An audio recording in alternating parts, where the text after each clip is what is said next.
Garza est intervenu.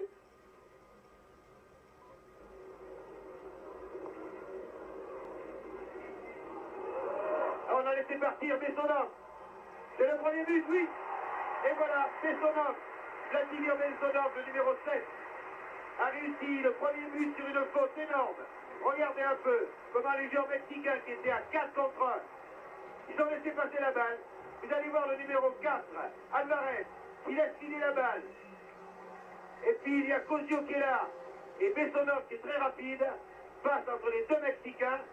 Il y en a qui essaie d'attraper par le maillot, qui n'y arrive pas. Et finalement, Bessonov dribble le gardien de but et marque dans le but vide. Mais quelle faute énorme des Mexicains. Ah là, les Mexicains étaient 4. Ils ont voulu se donner la balle entre eux. C'est vraiment une erreur inattendue.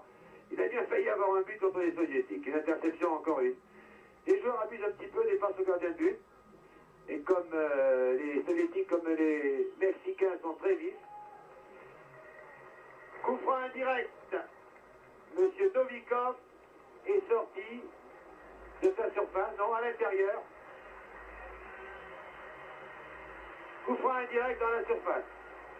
Là, on aimerait bien le voir au ralenti, car je pensais qu'il était sorti de sa surface. Ah oui, à mon avis, il a fait plus de... Vous voyez son dégagement. Pas trop ce qui s'est passé. Il a dû faire plus de 3 pas. Vous savez que les gardiens de but n'ont droit qu'à 3 pas. Mais la plupart du temps, les arbitres ne sifflent pas ce genre de faute. Et là, M. Vautreau, il a fait attention. Et c'est un coup franc indirect dans la surface, site de réparation. Et c'est le but, un tir terrible. Ah, c'est incroyable de prendre un but dans ces conditions. C'est pas croyable. Je pense que c'est Rodriguez qui a tiré ce coup franc. C'est un coup franc indirect.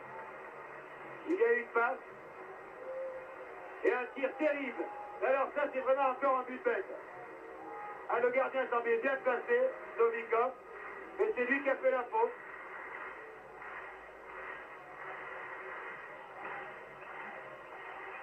Contre 1 avait laissé marquer Bessonov. Et ensuite, une erreur invraisemblable de Novikov. Un coup franc indirect dans la surface de réparation. M. Vautreau a sifflé cette faute du gardien qui a fait plus de 3 passes, ce qui est très rare. Bessonov. Et il y est. Oh, décidément. Ah, Bessonov par son deuxième but. On se demande où était le mur. Le mur n'était constitué que de 3 joueurs. C'est un peu juste. Regardez Bessonov du droit. Un tir terrible. Ah, il y avait un trou énorme de 400 mètres. Bessonov a très bien visé. Et malgré un plongeon de Paredes, c'est le deuxième but.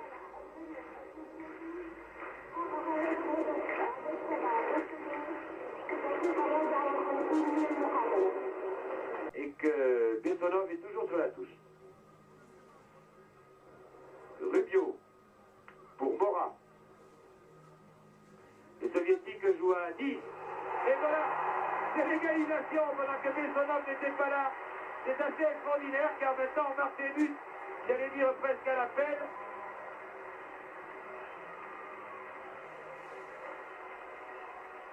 Vous allez voir ce centre de Mora.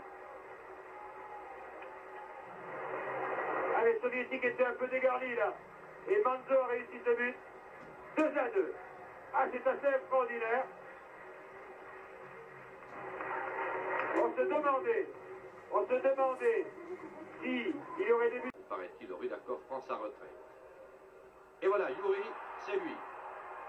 Une fois encore, et cette fois-ci, M. Vautreau ne lui reproche rien. Il a. Victor prend son élan. Et but. C'est la fin, c'est la victoire de l'URSS. Je vous rappelle.